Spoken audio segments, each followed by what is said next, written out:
હવે પહેલાં તો તમારા બધાનું સ્વાગત છે કે તમે બધા આટલો સમય કાઢીને અહીં આવ્યા. બધાને પ્રણામ, બધાનું સ્વાગત છે.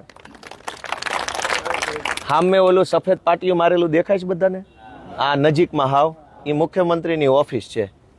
ત્યાં પાછળ ઓલા કાચ દેખાય છે, પડદા જેવું દેખાય છે, ત્યાં અંદર જ એ બેહે છે. બહુ મોટી ઓફિસ છે, એમાં બધા મંત્રી બેહે.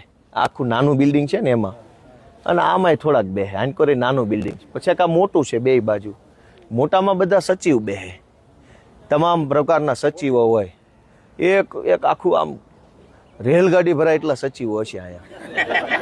કામ શું કરે છે તમે જાણો, આપણે વખાણ કરવી ભૂંડા લાગવી. પબ્લિક જ એના વખાણ કરે કે શું કામ કરે છે. આવા 14 બિલ્ડિંગો છે. આવા આ દેખાય ને, જો આની અંદર 12 લખેલા છે. આવડું આ લગભગ 5 નંબર કે 4 નંબરનું. આવા 14 બિલ્ડિંગો ચારો તરફ છે. હજારો માણસો કામ કરે છે. કરોડો રૂપિયાનો પગાર છે. 1 લાખ કરોડ રૂપિયાનો પગાર. ખાલી પગારમાં 1 લાખ કરોડ વપરાય છે. હવે 1 લાખ કરોડમાં મીંડા તમે નિરાતે ગણજો. ગુજરાતની જનતા જે પૈસા ચૂકવે છે ટેક્સ પેટે, એમાંથી 1 લાખ કરોડ રૂપિયાનો તો ખાલી સરકારી માણસને પગાર જ વયો જાય કામ કરવાનો. હવે શું કરે છે ને કોની હાટો કરે છે એ તમે નિર્ણય લેજો આવતી ચૂંટણીએ. આવડી મોટી બિલ્ડિંગો, એસી, ગાડીઓ, ફૂલ સુવિધામાં તમને એમ લાગે કે આ વિદેશ જ છે. અહીં તમે જોવો છે ક્યાંય ધૂળે નહીં જોવા મળે, માખીઓ જોવા નહીં મળે, ગંદકી નહીં હોય, ટ્રાફિક નહીં હોય. ફૂલ ફેસિલિટીમાં જીવવાનું તમારા પ્રતાપે છે. અને એટલે જ હેઠે ઉતરવા તૈયાર નથી. હવે ખંભે બેહી ગયા છે. એટલે તમે આ બધું જોવો તો તમને ખબર પડે કે મત નકરા લઈ જાય પછી અહીં શું કરે તો કે મજા. કામ કરતા હોય તો હેઠે નું આવું થઈ ગયું હોય, કેમ અહીંયા જ આવું છે. એટલે તમે બધા આવ્યા. આ વિઠ્ઠલભાઈ પટેલ ભવન લખ્યું છે. વિઠ્ઠલભાઈ પટેલનું નામ કેમ છે અહીંયા? વિઠ્ઠલભાઈ પટેલ સરદાર પટેલના હગા ભાઈ હતા, મોટા ભાઈ.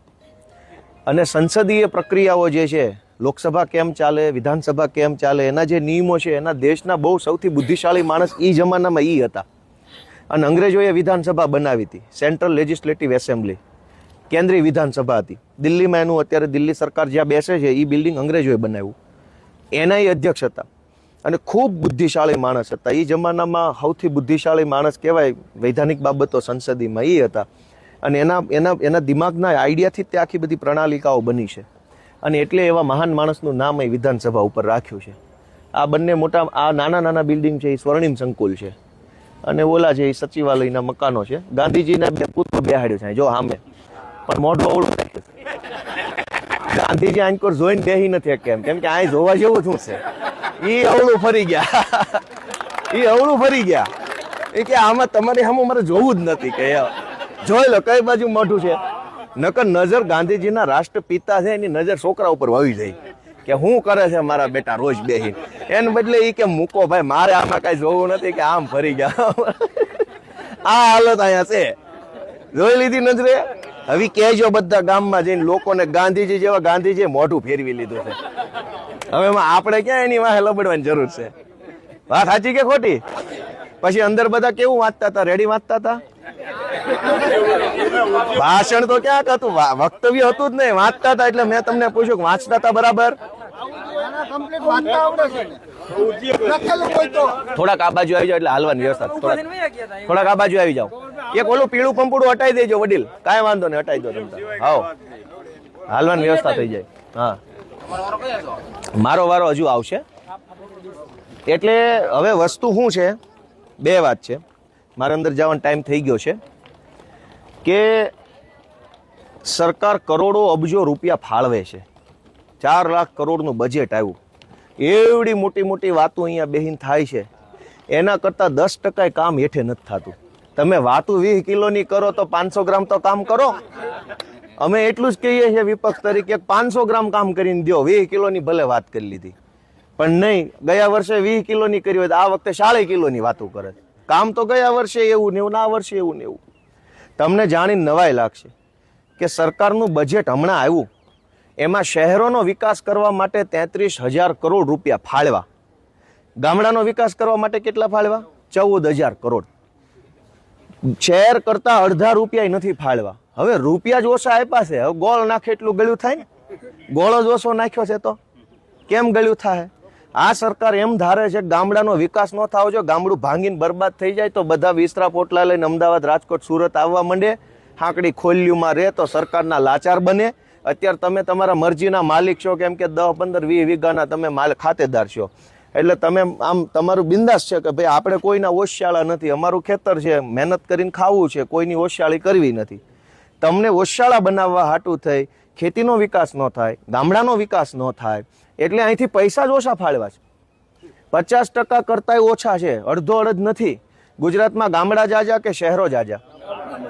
તો પૈસા જાજા ક્યાં ફાળવવા જોઈએ?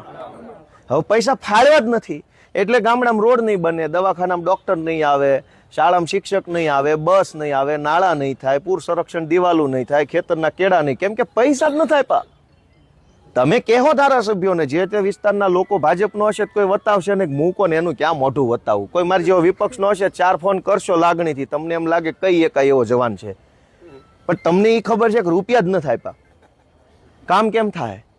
14,000 કરોડ રૂપિયામાંથી તે અડધો અડધ રૂપિયા પગારમાં વયા જાય, સરકારી પગારમાં, અને બાકીના જાહેરાતમાં. કાંઈક વધે તો તમારું ન વધે, જય ભોળાનાથ. આ પરિસ્થિતિ ગુજરાતની તમે નજરે જોઈ શકો. સાંભળો ઘડીક, તમે નજરે જોઈ શકો કે ભાઈ તમે વર્ષોથી મત આપ કરો છો, પણ થાય શું અહીંયા? એટલે મેં તમારા બધાના આશીર્વાદથી આ બધું છે, નકર અહીંયા અમને કોઈ ગરવાય ન દે. નીકળો એમ જ કે સીધા, જ્યાં હોય ને બધે ઊભા છે, નહીં ઘૂસવા દેવા માટે. સામાન્ય માણસ જોઈએ જ નહીં, વીઆઈપી હોય તો ચાલે, પણ તમારા હાથમાં એ તાકાત છે કે તમે જેનું બટન દબાવો ની માણા આમ ઠપ ઠપ ઠપ કરતો વયો જાય, કોઈ રોકી ન શકે. અહીંયા અંદરે વયો જાય ને બારી આવી કે. એટલે હવે તમારે અહીંથી જવાનું છે જમવા. અહીં ગાર્ડનમાં ફરવું હોય ફરી શકો છો, અને હું તો કહું છું ફરો, થોડોક આંટો મારો, જોવો, આમ તમને એમ લાગશે કે આ વિદેશ જ છે. સુવિધામાં કાંઈ ઓછું નહીં હોય. ઝાડવા એવા છે જેના આપણને નામ ન ફાવે, એવા તો લઈ આવ્યા ઝાડવા. આકાર તમે જોવો તો આમ સરસ મજાનો આકાર, ફૂલડા ના તે બધું જ હોય છે, બરાબર છે. એટલે તમે અહીંથી જોશો, પછી બસ બોલાવી જમવા જઈ અને તમે જમી લેશો. લગભગ કલાક, હવા કલાક થાય, જમીન કદાચ કલાક આરામ કરવો હોય તો થોડોક આરામ કરો, પછી હું તમને ઘર જોવા લઈ જઈશ. ત્યાં આપણે જઈ ત્યારે તાલુકા પંચાયતની સીટ વાઇઝ ઉપર જાઉં. પહેલા માળે મારું ઘર છે, એટલે પગથિયા ચડીને જાશું. બધા એક હામટા નાના ઘરમાં હમાહે નહીં, તો એક આરે એક તાલુકા સીટ ના જાય તો હું તમને બતાવી એક તમારા પ્રતાપે હું મળ્યું છે, અને તમે જ્યાં સુધી મત દેવો ત્યાં સુધી મળશે. તમે તાળું મારી દો, આ અમને કાઢી મૂકશે કે હાલો નીકળો, વાત પૂરી થઈ ગઈ હવે. એટલે પણ મારું એટલું જ કહેવાનું છે કે તમારા પ્રતાપે, પબ્લિકના પ્રતાપે જનતાએ કેટલો પરસેવો રેડે છે ને, ત્યારે આ લોકો અહીં કેવી મજા કરે છે, અને ઊભા થઈને કોઈ કામની વાત ક્યાંય પબ્લિકનું આવતું નથી. માત્ર મોદીના વખાણ, માત્ર અમિત શાહના, હર્ષ સંઘવીના, જે ઊભો થાય ને વખાણ કરે છે, જે ઊભો થાય ને નકરું. અરે પણ 10 મિનિટ ખાલી માનની ભૂપેન્દ્રભાઈ પાછા એને મૃદુ બોલતા નથી આવતું, મુર્દું કરે. અડધાને તો મૃદુ એટલે કોમળ, એને મૃદુ બોલતા ને કે મુર્દુ મુખ્યમંત્રી. આવું હાવ બધું જય ભોળાનાથ હાલે. એટલે બધું ઈ તમે નજરે જોવો તો તમે માનો. એટલે મેં તમને અહીંયા આમંત્રણ કર્યું છે, તમે આવ્યા, મને બહુ ખુશી થઈ. મારાથી કાંઈ અગવડ સગવડ થઈ હોય તો માફ કરજો, થોડીક હડિયાપાટી છે. કાંઈ દાંતો પૂરા આવતા હોય પણ કેમેરા અમારી સામે હોય બહુ કઢાય નહીં. ઝાઝા દાંત આવતા હોય પણ કેટલાક કાઢવા, ઓલો અમારી સામે હોય નકરા દાંત કઈ કરે, પછી શું કરવું અમારે રીતે, બરાબર છે. અને બધાનો ખૂબ ખૂબ હૃદયપૂર્વક આભાર. હું અંદર જાઉં છું. ધવલભાઈ, દિનેશભાઈ ને બધા આપણા સંકલન જોઈ રહ્યા છે, બરાબર. હમણાં પાછો હું તમને મળીશ. થોડુંક વહેલું મોડું થાય, થોડીક અગવડ સગવડ થાય તો કાંઈ ઓલું સહકાર આપજો બધા આપણી ટીમને, બરાબર છે. ચાલો રજા લો બધાની, ખૂબ ખૂબ આભાર. ચાલો.